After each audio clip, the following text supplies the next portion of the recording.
let initialize property.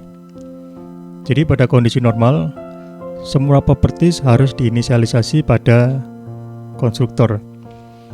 Jika berupa non-null type, maka harus disediakan nilai non-null.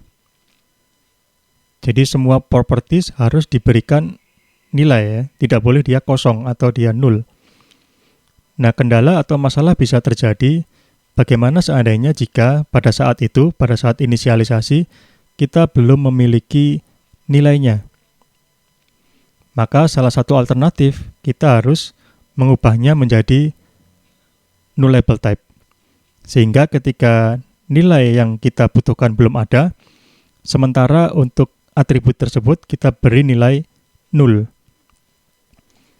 Namun sebagai konsekuensi ketika kita menggunakan nullable type, maka kita harus berurusan dengan null check ya, tanda tanya, atau operator tanda seru, operator not null assertion, untuk menjaga supaya aplikasi kita tetap safe ya, atau tetap aman. Hal ini sangat tidak praktis ya. Jadi dapat dilihat pada kode di kanan. Ini adalah salah satu contoh kode untuk melakukan pengujian ya. Jadi di sini ada dua kelas. Yang pertama adalah kelas myService dan kelas myTest ya. Kita akan menguji kelas myService untuk melakukan metode perform action di sini. Nah, dalam prosedur pengujian ini ada dua tahapan ya. Jadi before dan test ya. Jadi sebelum melakukan tes ada proses setup. Ini dilakukan sebelum tes. Jadi ketika kita akan menjalankan tes ini, kita harus membuat dulu kelasnya yang akan kita uji. Di sini adalah kelas myService ya. Kita simpan dalam variabel myService. Karena pada awalnya kelasnya masih belum ada, di mana kelas tersebut baru akan kita siapkan pada saat setup ya. Pada saat proses setup sebelum tes, maka untuk sementara kita masih belum bisa mendefinisikan myService. Sehingga di sini myService kita jadikan dia nullable. Kita beri nilai sementara null ya.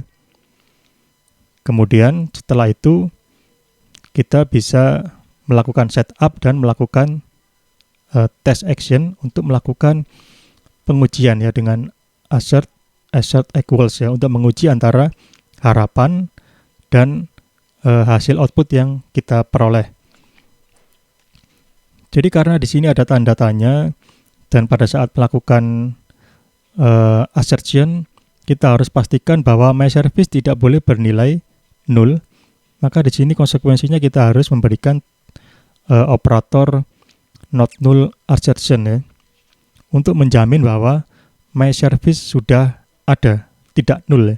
Seandainya myService masih null, maka dia akan melempar null pointer exception.